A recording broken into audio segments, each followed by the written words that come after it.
Hi everyone, I welcome you all to target competitive and ये रहेगा हमारा lecture number 7 regarding chemistry. And अगर आप चैनल पे नए हो तो चैनल को सब्सक्राइब करो, ये वाला रेड बटन दबाओ, ये अल्टीमेटली ग्रे में यहाँ पे कन्वर्ट हो जाएगा एंड साथ ही में बेल आइकॉन भी दबाओ। तो ये वाले लेक्चर में हम यहाँ पे कवर अप करेंगे केमिकल चेंज को, काफ़ी इंपॉर्टेंट क्योंकि यहाँ पे काफ़ी क्वेश्चन फ्रेम होते हैं कहाँ पे केमिकल चेंज में। लास्ट लेक्चर में हमने ऑलरेडी कवर अप किया है फिजिकल चेंज को एंड लेक्चर 5 लेक्चर में हमने फिजिकल चेंज को कवर किया है एंड जो छठा लेक्चर है वो था गैसियस स्टेट की प्रॉपर्टीज से रिलेटेड, काफ़ी इंपॉर्टेंट। तो अब हम देखेंगे यहाँ पे पहले कि केमिकल चेंज होती क्या है। ठीक, तो चलिए मैं मानूंगा यहाँ पे है वुड, क्या है यहाँ पे है वुड।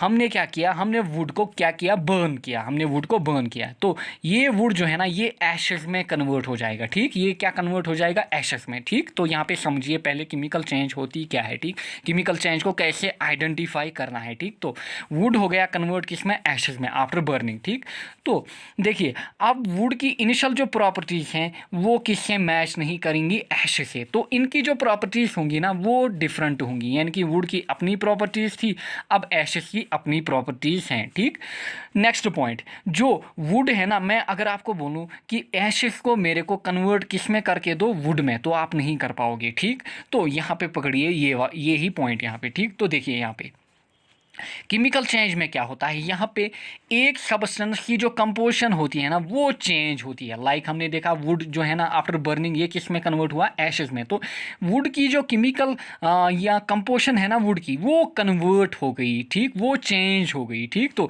यहाँ पे बना एशेस, तो एशेस की कुछ अपनी प्रॉपर्टीज होगी। ठीक, पहला पॉइंट तो ये होगी केमिकल चेंज, अगर आपको ये पॉइंट कहीं पे दिखे। नेक्स्ट पॉइंट, ये जो केमिकल चेंज होती है ना दे आर इरिवर्सिबल, यानी कि ये इजीली रिवर्स नहीं होती हैं। लाइक हमने देखा कहाँ पे सॉलिड कन्वर्ट हो रहा था लिक्विड में, लिक्विड हो रहा था गैस में, कहाँ पे जब हमने फिजिकल चेंज पढ़ी, लाइक कंडेंसेशन हमने देखा, वहाँ पे इवोपरेशन हमने देखा, तो वहाँ पे इजीली रिवर्स चीज़ें हो रही थी, बट यहाँ पे चीज़ें रिवर्स नहीं होती हैं। ठीक, मोस्ट इंपॉर्टेंट पॉइंट क्या है यहाँ पे जो एक केमिकल चेंज होती है ना यहाँ पे रिलीज होती है भाई एनर्जी, क्या होती है, या तो कहीं पे गेन भी होती है, but most of the time जो एनर्जी होती है ना वो रिलीज होती है। ठीक, तो ये हो गया भाई केमिकल चेंज। ठीक, तो केमिकल चेंज में आप ये प्रॉपर्टीज देखोगे तो अगर कोई भी चेंज हो रही है तो अगर ये चीज़ें वहाँ पे हो रही हैं तो वो है भाई केमिकल चेंज। ठीक, तो नेक्स्ट है यहाँ पे एग्जांपल, काफ़ी इंपॉर्टेंट, कंबशन हो गया, रिएक्टिविटी, रिएक्टिविटी लाइक हम बोलेंगे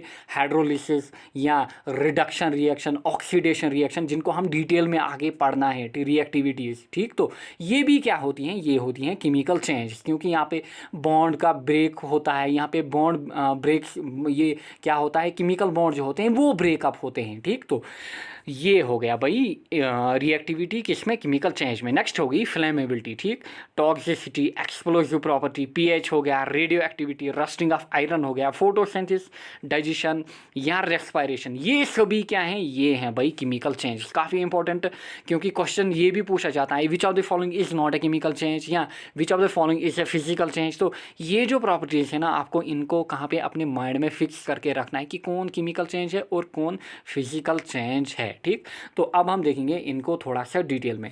कंबशन, कंबशन आप को ऑलरेडी पता होगा कि कंबशन क्या होती है। कंबशन में होती है जनरली एक सब्सटेंस की बर्निंग होती है, क्या होती है, बर्निंग, बट इंपॉर्टेंट क्या है यहाँ पे, इन प्रेजेंस ऑफ ऑक्सीजन वो बर्निंग होती है, तो इसे हम कहते हैं भाई कंबशन। क्या कहते हैं, कंबशन। अब फ्लेमेबिलिटी क्या है, पहले देखेंगे हम फ्लेम क्या होते हैं। फ्लेम होता है भाई कोई भी हार्ड ग्लोइंग या इग्नाइटेड गैस, ये भी याद रखिएगा कि फ्लेम क्या होता है, ये गैसियस फॉर्म में होता है। तो ये कब विजिबल बनता है, ये बनता है विजिबल आफ्टर कंबशन, जब आप यहाँ पे एलपीजी को जलाओगे या आप पेपर की बर्निंग करोगे, वुड की बर्निंग करोगे, ऑयल की बर्निंग करोगे, तो वहाँ पे आपको क्या दिखेगा, फ्लेम दिखेगा। और ये जो प्रॉपर्टी है ना कोई सब्सटेंस की वो फ्लेम बनाए तो इसे कहा जाता है फ्लेमेबिलिटी। ठीक, एंड मोस्ट इंपॉर्टेंट पॉइंट क्या है फ्लेम के लिए, कि फ्लेम के लिए प्रेजेंस ऑफ वेपर्स होना चाहिए, यानी कि यहाँ पे आपको दिख रहा है फ्लेम, तो बट यहाँ पे क्या हो रहा है, यहाँ पे एयर में वेपर्स उड़ रहे हैं। ठीक, तो तब जाके यहाँ पे आपको फ्लेम दिख रहा है। ठीक, ये दिख रहा है आपको कैंडल फ्लेम, ये है भाई एलपीजी का फ्लेम, देखिए यहाँ पे, तो ये हो गई भाई फ्लेम्स या कंबशन। तो कंबशन, फ्लेमेबिलिटी, ये क्या है, केमिकल प्रॉपर्टीज। अब यहाँ पे इंपॉर्टेंट नोट कीजिए कुछ इंपॉर्टेंट पॉइंट्स जो पेपर्स में पूछे गए हैं। ठीक, तो जनरली जो अल्कलीज होती हैं ना, पहले मैं आपको बोलूँगा अल्कलीज क्या होती हैं। ये है हमारा पीरियोडिक टेबल, ठीक। ये हो गया एस ब्लॉक, ये जो आपको दिख रहा है ना, ये पोर्शन, ये ठीक। तो ये पोर्शन जो है ना, ये हो गया एस ब्लॉक, ठीक। इसे कहा जाता है, ये पोर्शन जो है ना, इसे कहा जाता है पी ब्लॉक, ठीक। एंड ये जो पोर्शन है ना, ये पोर्शन इसे कहा जाता है डी ब्लॉक। एंड ये जो पोर्शन है ना, इसे कहा जाता है एफ ब्लॉक।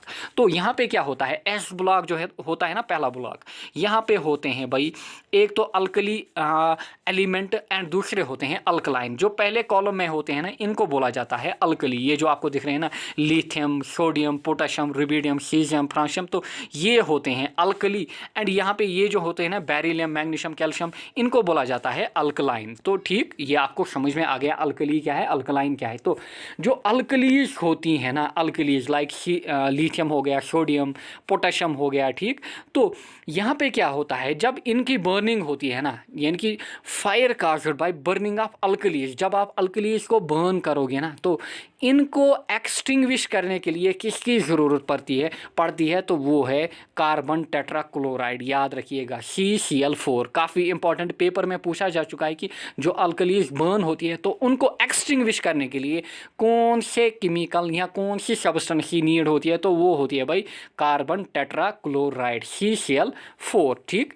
नेक्स्ट है यहाँ पे जो इलेक्ट्रिक फायर्स या ऑयल फायर्स अगर कहीं पे लगी हो, तो वहाँ पे एक्सटिंग्विश करने के लिए क्या यूज़ किया जाता है, कार्बन डाइऑक्साइड, ना कि वाटर। क्योंकि ऑयल्स जो होती हैं वो होती हैं लाइटर देन वाटर, तो ऑयल्स जो है ना वो ऊपर आ जाती हैं। तो ये भी याद रखिएगा कि CCl4 को कहाँ पे एज एन एक्सटिंग्विशर यूज़ करना है एंड CO2 को कहाँ पे, क्योंकि ये दोनों पॉइंट पेपर्स में पूछे गए हैं।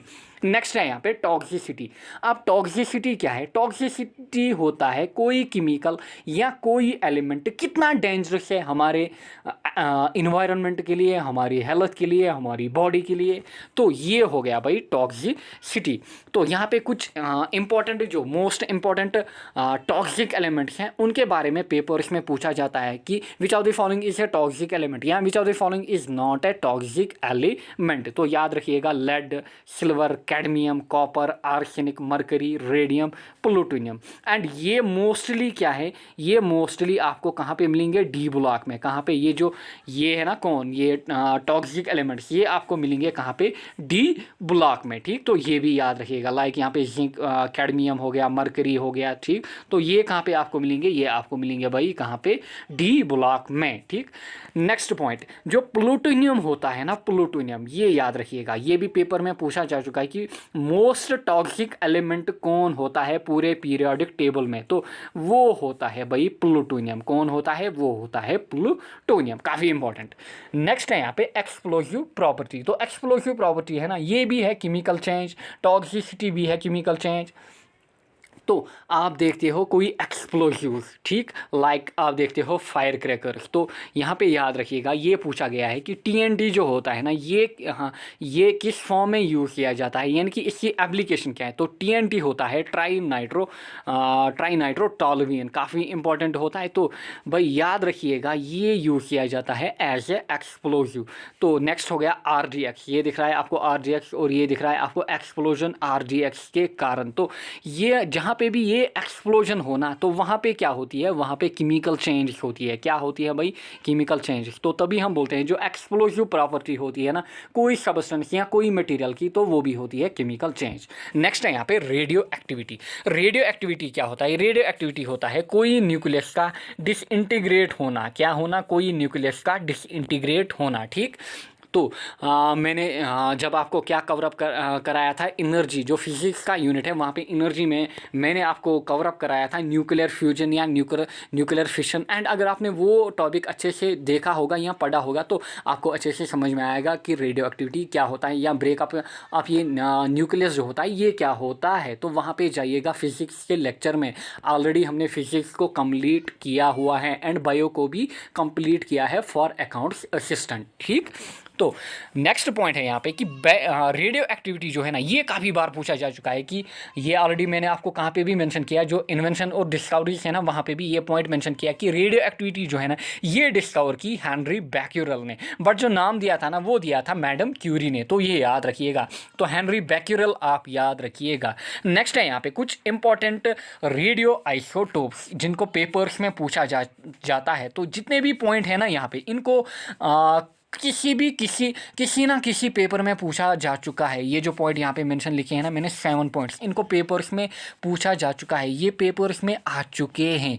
लाइक आपको कार्बन 14, तो कार्बन 14 जो होता है ना ये आइसोटोप होता है। आइसोटोप हम देखेंगे जब हम एटॉमिक स्ट्रक्चर को डिटेल में कवर अप करेंगे कि आइसोटोप्स क्या होते हैं। तो यहाँ पे इतना अभी याद रखिएगा कि कार्बन 14 को कहाँ पे यूज़ किया जाता है, तो ये जनरली यूज़ किया जाता है to study kinetics of photosynthesis, यानी कि फोटोसिंथेसिस की जो रिएक्शन होती है उसको स्टडी करने के लिए। नेक्स्ट हो गया रेडियो कार्बन डेटिंग, जहाँ पे हम फॉसिल फ्यूल जो होते हैं ना उनकी एज निकालते हैं उसके लिए। नेक्स्ट हो गया आर्सेनिक, आर्सेनिक को यूज़ किया जाता है, तो ये कहाँ पे यूज़ किया जाता है फॉर डिटेक्शन ऑफ ट्यूमर्स, ठीक। सोडियम हो गया, सोडियम कहाँ पे होता है टू डिटेक्ट ब्लड क्लॉट्स, यानी कि ब्लड में जब क्लॉट्स बनते हैं तो उनको डिटेक्ट करने के लिए कौन यूज़ किया जाता है, सोडियम। नेक्स्ट हो गया आयोडीन, आयोडीन ये हमने कहाँ पे कवर अप किए हैं ऑलरेडी बायोलॉजी में, वहाँ पे मैंने आपको बारंबार बोला कि आयोडीन जो है ना ये इंपॉर्टेंट रहता है थायराइड ग्लैंड एक्टिविटी के रिलेटेड। तो वहाँ पे जाइएगा कहाँ पे, ह्यूमन बॉडी में, ठीक। तो वहाँ पे हमने ऑलरेडी ये पॉइंट भी कवर किया है और ये काफ़ी बार पेपर्स में आ चुका है कि आयोडीन की यूज़ क्या है, ठीक। नेक्स्ट है यहाँ पे कोबाल्ट, कोबाल्ट जो है ना ये लास्ट ईयर पूछा गया था स्टाफ सिलेक्शन में। तो कोबाल्ट जो है ना ये यूज़ किया जाता है फॉर कैंसर ट्रीटमेंट। नेक्स्ट हो गया यूरेनियम, यूरेनियम को हमने ऑलरेडी देखा कहाँ पे, जब हमने फिजिक्स में एनर्जी का लेक्चर जो था वो कवर अप किया। तो वहाँ पे मैंने आपको बताया कि जब हमने एटॉमिक रिएक्टर पढ़ा तो वहाँ पे हमने बोला, मैंने आपको बोला कि जो यूरेनियम होता है ना ये यूज़ किया जाता है एज ए फ्यूल कहाँ पे, एटॉमिक रिएक्टर में, क्योंकि ये क्वेश्चन 5-6 बार आ चुका है। नेक्स्ट जो रेडियम होता है ना, रेडियम को यूज़ किया जाता है कैंसर थेरेपी के लिए। तो ये रहे भाई जो रेडियो एक्टिव आइसोटोप्स हैं, काफ़ी इंपॉर्टेंट। नेक्स्ट हम देखेंगे यहाँ पे रस्टिंग, जो कि एक केमिकल चेंज होती है। जनरली जो आयरन होता है ना, आयरन का जो कोरोजन होता है, यानी कि आयरन का जो कोरोजन होता है, जो आयरन के ऊपर लेयर लगती है ना, उसको बोला जाता है रस्टिंग। क्या बोला जाता है, रस्टिंग। और ये कब होता है, ये होता है इन प्रेजेंस ऑफ एयर और मॉइस्चर, यानी कि जब आप क्या करोगे आप आयरन के एलिमेंट्स को या आयरन के पार्टिकल को या आयरन के आर्टिकल्स को ऐसे ही छोड़ दोगे कहीं पे ओपन एटमॉस्फेयर में, यानी कि वहाँ पे एक तो एयर होगा, दूसरा वहाँ पे क्या होगा, मॉइस्चर होगा। तो वहाँ पे कुछ ये रेडिश ब्राउन लेयर होगी आयरन पार्टिकल्स पे, तो इसे कहा जाता है भाई रस्टिंग। क्या कहा जाता है, रस्टिंग, ठीक। तो याद रखिएगा, ठीक, काफ़ी इंपॉर्टेंट, ठीक। एंड जो रस्ट होती है ना, इसे जो केमिकल नेम दिया जाता है वो है हाइड्रेटेड आयरन थर्ड ऑक्साइड या Fe2O3 into x times H2O। याद रखिएगा कि रस्ट क्या होती है, रस्ट होती है हाइड्रेटेड आयरन थर्ड ऑक्साइड या Fe2O3 into x times H2O। Colour होता है रेड ब्राउन, ठीक। तो मैंने आपको ऑलरेडी कहाँ पे कवर अप किया था, जब मैंने आपको एलिमेंट्स पढ़ाए थे, माइक्रो एलिमेंट और मैक्रो एलिमेंट, कहाँ पे, बायोलॉजी में, जब हमने न्यूट्रॉन्स पढ़े थे। तो वहाँ पे मैंने आपको बोला कि माइक्रो एलिमेंट्स के नाम मैंने आपको बोले थे। वहाँ पे मैंने आपको आयरन भी बोला था कि आयरन भी होता है, ये होता है माइक्रो एलिमेंट, ये होता है प्लांट्स में या ह्यूमन बॉडी में होता है। देखिए ये है यहाँ पे कोई एप्पल, क्या है यहाँ पे, एप्पल। तो देखिए जब आप एप्पल को कट करोगे और आफ्टर सम टाइम, यानी कि 1 घंटे के लिए 2 घंटे के लिए आप एप्पल को ऐसे ही छोड़ोगे, तो वहाँ पे ये लेयर डेवलप होगी। तो ये भी क्या है, ये भी है वहाँ पे रस्ट, या ये भी है वहाँ पे कोरोजन। क्या है, कोरोजन। तो ये जनरली होता है आयरन के कारण, ठीक। अब यहाँ पे हम देखेंगे प्रिवेंशन ऑफ कोरोजन, ठीक, काफ़ी इंपॉर्टेंट, क्योंकि ये पॉइंट्स भी पूछे जाते हैं कि प्रिवेंशन जो है कोरोजन का वो कैसे किया जाता है। तो पहले या तो हम पेंट करेंगे सरफेस पे, लाइक आप देखते हो घर में पेंटिंग की जाती है जब भी कोई आयरन का गेट बनता है या एटसेट्रा कहीं और जगह पे, ठीक। या ग्रीस अप्लाई करेंगे। नेक्स्ट जो 3 मेथड हैं ये काफ़ी इंपॉर्टेंट है। नेक्स्ट है बाय गैल्वेनाइजेशन। गैल्वेनाइजेशन में क्या होता है, जिंक जो होता है ना, जिंक एलिमेंट को यूज़ किया जाता है, ठीक। Next by tin plating and chromium plating, या हम क्या करें, या टिन या क्रोमियम की प्लेटिंग करें आयरन को, काफ़ी इंपॉर्टेंट। इनको हम डिटेल में पढ़ेंगे जब हम मेटल्स एंड नॉन मेटल्स का चैप्टर जो है वो अलग से कवर अप करेंगे JK SSB के और एग्जाम्स के लिए, ठीक। नेक्स्ट है यहाँ पे बाय अलॉइंग। अलॉइंग मीन्स यहाँ पे क्या करना है हमें, यहाँ पे जो आयरन है ना उसको कन्वर्ट करना है किसमें, अलॉय में। तो जनरली किसमें किया जाता है, स्टेनलेस स्टील। ये जो आपको दिख रहा है ना ये रेलिंग, ठीक। यहाँ पे जो सिटायर है ना, सिटायर में ये जो आपको रेलिंग दिख रही है ना, हैंड रेलिंग, तो ये किससे बनी हुई है, ये है स्टेनलेस स्टील की बनी हुई है। आजकल जनरली कंस्ट्रक्शन में इसे यूज़ किया जाता है। एंड ये पॉइंट आ चुका है कि स्टेनलेस स्टील जो है ना ये है अलॉय किसकी, ये है अलॉय आयरन की। बट इसकी कंपोजिशन क्या है, तो यहाँ पे जो स्टेनलेस स्टील होता है ये होता है iron plus nickel plus chromium, काफ़ी इंपॉर्टेंट। तो स्टेनलेस स्टील क्या होता है, ये होती है अलॉय ऑफ आयरन। तो ये क्या होती है, ये होती है mixture of iron plus nickel plus chromium. तो ये भी याद रखिएगा। नेक्स्ट है यहाँ पे pH। अब pH जो होती है ना, pH क्या होता है, pH भी होती है एक केमिकल चेंज। जनरली pH जो इन्वॉल्व करता है, ये इन्वॉल्व करता है एसिडिटी एंड बेसिसिटी को, काफ़ी इंपॉर्टेंट है, ठीक। तो जनरली जो सब्सटेंस होती हैं वो 2 टाइप की होती हैं, या तो वो एसिडिक होंगी या तो वो बेसिक होंगी नेचर में, ठीक। या तो कोई आपको एसिडिक सब्सटेंस दिखेगी या तो आपको क्या दिखेगी, बेसिक सब्सटेंस, ठीक। तो pH क्या करता है, ये होती है एक टर्म जो डिनोट करता है एसिडिटी और बेसिसिटी एक सॉल्यूशन की। अगर मैं आपको कोई सॉल्यूशन दूं, ठीक, लेट सोडियम हाइड्रोक्साइड या HCl, तो मैं आपको बोलूं भाई मेरे को बताओ ये HCl या सोडियम हाइड्रोक्साइड ये क्या है, ये एसिडिक है या बेसिक है। तो with the help of pH आप मेरे को बोल पाओगे कि ये क्या है, या कोई और सब्सटेंस, ठीक, जिसका आपको पता नहीं होगा कि ये क्या है इन नेचर, तो आप मेरे को बोल पाओगे with the help of pH। अब pH क्या होती है, यहाँ पे एक स्केल होती है, यहाँ पे लगी हुई है एक स्केल, एंड नंबरिंग होती है इस पे 0 to 14। काफ़ी इंपॉर्टेंट, यहाँ पे ध्यान रखिएगा कि pH क्या होता है। pH होती है यहाँ पे एक स्केल होती है जिसमें नंबरिंग लगी होती है 0 to 14। लाइक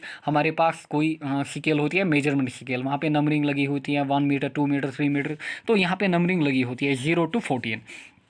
अब याद रखिए 0 to 7, 0 to 7, 0 to 7 अगर कोई भी वैल्यू निकला ना, कोई भी सब्सटेंस, या लेट मैंने आपको कोई सब्सटेंस दी, ठीक, ये वाले बर्तन में मैंने आपको सब्सटेंस दी, आपने इसका pH निकाला, क्या निकाला आपने pH निकाला, तो वैल्यू जो है ना वो आया बिटवीन 0 to 7, तो वो सब्सटेंस होती है एसिडिक। यानी कि एसिडिक सब्सटेंस आर दो substance in which pH range lies between 0 to 7, ठीक। चाहे 0 आए या 0.1 आए या फिर 6.9 आए, तो याद रखिएगा 6.9 तक क्या होती है, 6.9 तक, फ्रॉम 0 to 6.9 क्या होती है, एसिडिक।